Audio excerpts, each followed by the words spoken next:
Hello students, my self सलोनी जैन। इस video के अंदर हम डोमेस्टिक टेरिटरी और नॉर्मल रेसिडेंस को डिस्कस करने वाले हैं। लास्ट के अंदर मैं कुछ क्वेश्चंस बताऊंगी, सो लास्ट तक इस वीडियो को जरूर देखना।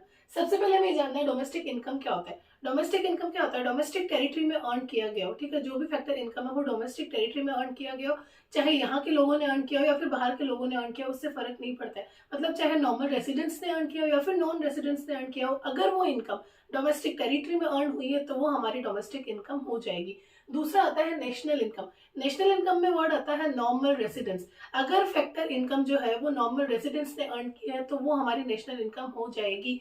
फर्क नहीं पड़ता है कि वो इंडिया में अर्न की हो या फिर आउटसाइड इंडिया, अगर नॉर्मल रेसिडेंस ने अर्न किए तो वो नेशनल इनकम का पार्ट हो जाएगा। अब सबसे पहले हम जानते हैं नॉर्मल रेसिडेंस क्या होता है। नॉर्मल रेसिडेंस हम किसको बोलते हैं? जो ऑर्डिनरली रिसाइड करता है किसी भी कंट्री के अंदर, वो वहीं पर रहता है for a period of 1 year और मोर। यहाँ पे सिली मिस्टेक्स हो सकती है। For a period of 1 year, 1 year जो यहाँ लिखा हुआ है, यहाँ पे इस चीज का ध्यान रखना है, क्वेश्चन कंफ्यूज कर देगा कि वो सिर्फ ओनली 1 ईयर वहां रह रहा है। तो वहां पे ये नहीं सोचना है कि 1 ईयर वाला नहीं था, 1 ईयर से ज्यादा था, नहीं, 1 ईयर भी इंक्लूडेड है, ठीक है। Ordinarily resides in the country for a period of 1 year और मोर। यहाँ पे मैंने डेंजर साइन इसलिए बनाया। एंड अगर आगे इसका मतलब दोनों कंडीशंस फुलफिल होनी चाहिए। सेकंड कंडीशन क्या है? Whose centre of economic interest lies in that country. और जो इकोनॉमिक इंटरेस्ट है वो भी उसी कंट्री में है जहां पे वो रह रहा है। इकोनॉमिक इंटरेस्ट हम किसको बोलेंगे? जिसके अंदर प्रोडक्शन, कंजम्पशन, इन्वेस्टमेंट, मतलब आप जहां पे अर्न कर रहे हो वहीं पे आप क्या कर रहे हो, एक्सपेंडिचर भी कर रहे हो, उसी को हम क्या बोलते हैं? इकोनॉमिक इंटरेस्ट आपका वही है। तो देखो, नॉर्मल रेसिडेंस हम किसको बोलेंगे?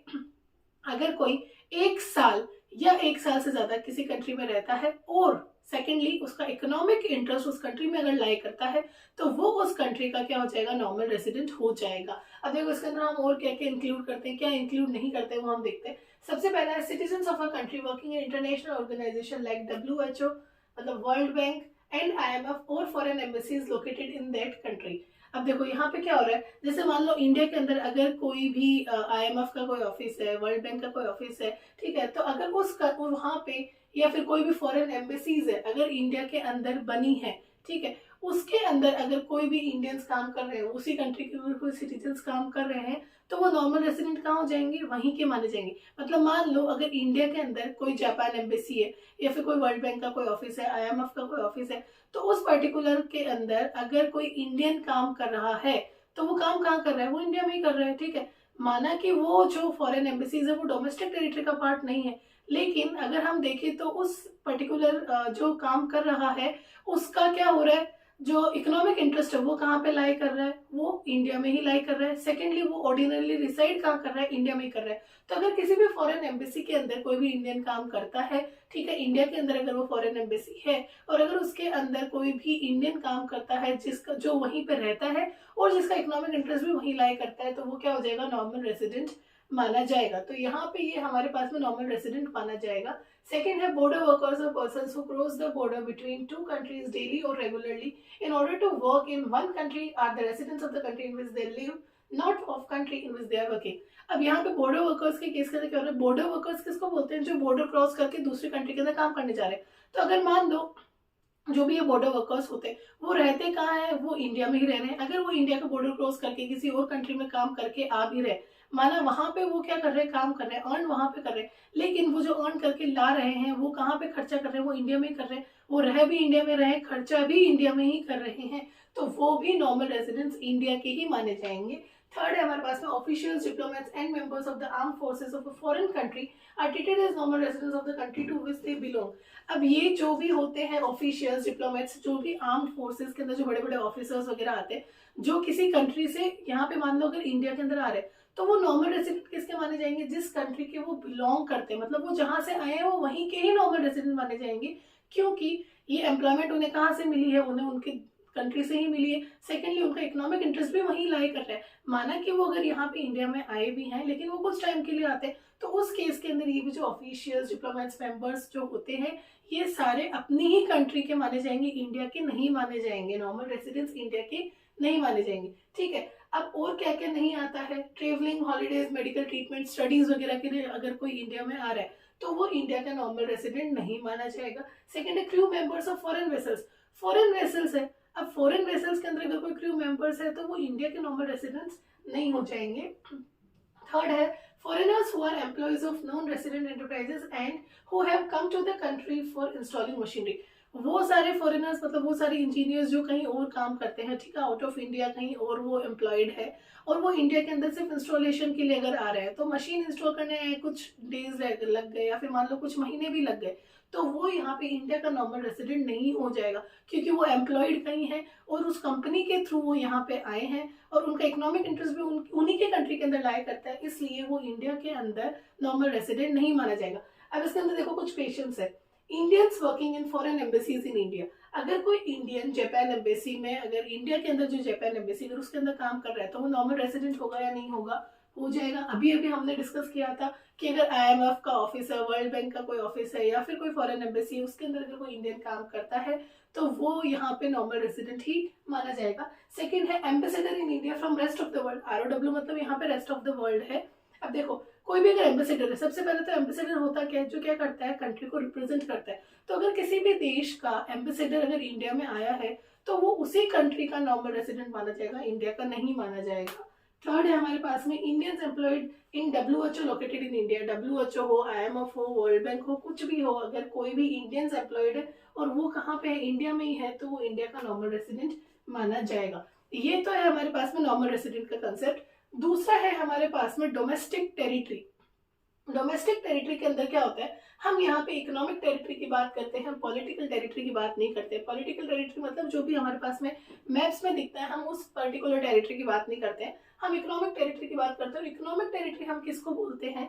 It is the geographical territory administered by a government with in which persons, goods and capital circulate freely. मतलब इकोनॉमिक टेरिटरी हम किसको बोलेंगे? जहाँ पे जो भी लोग हैं, पीपल, जो भी गुड्स है और जो कैपिटल है वो हम फ्रीली क्या कर सकते हैं, सर्कुलेट कर सकते हैं, जहां पे हमारे पास में फ्रीडम है। ठीक है, इन सब चीजों का, पर्सन्स, गुड्स एंड कैपिटल को फ्रीली हम सर्कुलेट कर सकते हैं, तो उसको हम क्या बोलते हैं? इकोनॉमिक टेरिटरी बोलते हैं। इसको कौन एडमिनिस्टर करता है? गवर्नमेंट एडमिनिस्टर करती है। अब इसके अंदर क्या क्या आता है, क्या नहीं आता है? अब देखो, अगर कोई भी फॉरेन एम्बेसी इंडिया के अंदर है तो क्या उसमें इंडियंस यूं ही आ जा सकते हैं? नहीं, उसमें अलाउड नहीं होते। वहीं अगर कहीं पे इंडियन एम्बेसी है आउटसाइड इंडिया, आउटसाइड इंडिया मतलब जापान में अगर कोई इंडियन एम्बेसी है तो उसके अंदर हम जा सकते हैं, हाँ, इंडियंस उसके अंदर फ्रीली आ जा सकते हैं। ठीक है, तो वही चीज यहाँ पे इकोनॉमिक टेरिटरी के अंदर बात कर रहे हैं कि हम कहाँ पे फ्रीली आ जा सकते हैं, हमारा गुड्स जो है वो फ्रीली आ जा सकते हैं, हमारी जो कैपिटल है वो फ्रीली हम सर्कुलेट कर सकते हैं, उसको हम क्या बोलते हैं? इकोनॉमिक टेरिटरी बोलते हैं। अब इसके अंदर क्या क्या आते हैं, इसके कंपोनेंट्स अगर हम देखें तो सबसे पहले हमारे पास में है territory line with in political frontiers including territorial water of India. अब यहाँ पे क्या हो रहा है, जो टेरिटरी है हमारे पास में, जो हमारे पॉलिटिकल फ्रंटियर्स की टेरिटरी वो इंक्लूडेड है। ठीक है, और उसके अंदर इंक्लूड है हमारे टेरिटोरियल वाटर ऑफ इंडिया, जो टेरिटोरियल वाटर है, ठीक है, जो हमारे टेरिटरी के आसपास जो वाटर है वो यहाँ पे इंक्लूडेड होगा। ठीक है, अप टू 12 नॉटिकल माइल्स तो वैसे भी इंक्लूडेड होता है। ठीक है, अब इसके अंदर हम आगे देखते हैं, ships and aircraft operated by residents of India across different parts of the world. Different parts of the world मतलब मान लो जापान, और जापान के साथ में अगर मान लो कि साउथ अफ्रीका, अगर साउथ अफ्रीका और जापान के बीच में कोई भी शिप्स एयरक्राफ्ट ऑपरेट हो रहे हैं, लेकिन उनका ओनर कौन है? उन शिप्स और एयरक्राफ्ट का ओनर कोई इंडियन है, इंडिया में बैठ के वो बाहर किसी देश में अगर शिप्स और एयरक्राफ्ट ऑपरेट कर रहा है तो उसका मालिक कौन है? इंडियन है कोई। ठीक है, उसका इकोनॉमिक इंटरेस्ट भी इंडिया के अंदर लाई करता है और वो नॉर्मली वहीं पे रहता है, रिसाइड भी वहीं करता है। तो ये शिप्स एयरक्राफ्ट भले ही इंडिया के बाहर कहीं पे किसी दो कंट्री के अंदर भी अगर ऑपरेट हो रहे हो, लेकिन फिर भी वो जो वहां से जो इनकम जनरेट होगी वो किसमें माना जाएगा? वो यही माना जाएगा कि वो हमारी डोमेस्टिक टेरिटरी में ही अर्न की गई है। ठीक है, fishing vessels, oil and natural gas rigs and floating platforms. Floating platforms हम किसको बोलते हैं? जो भी ये वाटर के ऊपर फ्लोट करते हैं। ठीक है, operated by residents of India. अगर कोई इंडियन उनको ऑपरेट कर रहा है, मतलब किसी इंडियन के ही है और इंडियन उसको ऑपरेट कर रहा है इन इंटरनेशनल वाटर्स। ऑपरेट कहाँ कर रहे हैं? बहुत दूर, मतलब इंडियन ओशियन से काफी दूर, जहां पे गवर्नमेंट का एडमिनिस्ट्रेशन पावर है उससे कहीं दूर ही अगर वो ऑपरेट कर रहे हैं, या फिर एक्सट्रैक्शन का जो काम करते हैं ना, ये ऑयल वगैरह निकालते हैं, एक्सट्रैक्शन हो रहा है in areas where India has the exclusive right of exploitation, जहां तक इंडियन गवर्नमेंट के पास में राइट है कि वो इसको एक्सप्लॉइट कर सकती है, वहां तक क्या कर रहे हैं कि अगर वो वहां से एक्सट्रैक्ट कर रहे हैं, ठीक है, या फिर किसी इंटरनेशनल वाटर के अंदर अगर ये फिशिंग वेसल्स वगैरह ऑपरेट हो रहे हैं, लेकिन वो है किसके? किसी इंडियन के, उसको ऑपरेट कौन कर रहा है? कोई इंडियन कर रहा है, भले ही इंडिया के या किसी और दूसरी कंट्रीज के बीच में वो ऑपरेट हो रहा हो, लेकिन वो जो ऑपरेट कर रहा है उसका इकोनॉमिक इंटरेस्ट इंडिया के अंदर ही लाई कर रहा होता है। तो ये अगर हमारे पास में यहाँ से भी अगर कोई इनकम जनरेट होती है तो वो इनकम हमारे पास में डोमेस्टिक टेरिटरी के अंदर अर्न हुई है, यही माना जाएगा।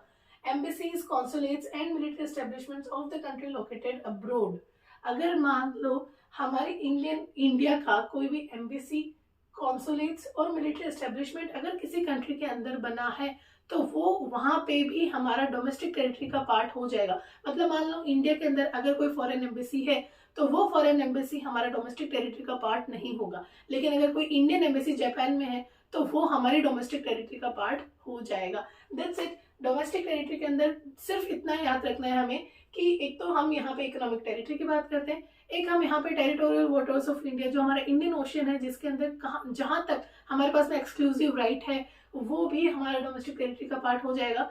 प्लस जो एम्बेसीज वगैरह है, ठीक है, अगर कोई भी इंडियन एम्बेसी बाहर किसी भी देश में है तो वो हमारी डोमेस्टिक टेरिटरी का पार्ट हो जाएगा। सेम अगर कोई फॉरेन एम्बेसी इंडिया के अंदर है तो वो हमारी डोमेस्टिक टेरिटरी का पार्ट नहीं होगा। That's it. ये हमारे पास में डोमेस्टिक टेरिटरी था, इसको आप ध्यान से देखना। नेक्स्ट वीडियोस के अंदर हम डिस्कस करेंगे एक तो कि नेशनल इनकम जो है, नेशनल इनकम में क्या आएगा और क्या नहीं आएगा, डूज एंड डोंट्स जो है वो हम देखने वाले हैं। That's it. अगर आपको मेरा वीडियो अच्छा लगा हो तो please like, share and subscribe.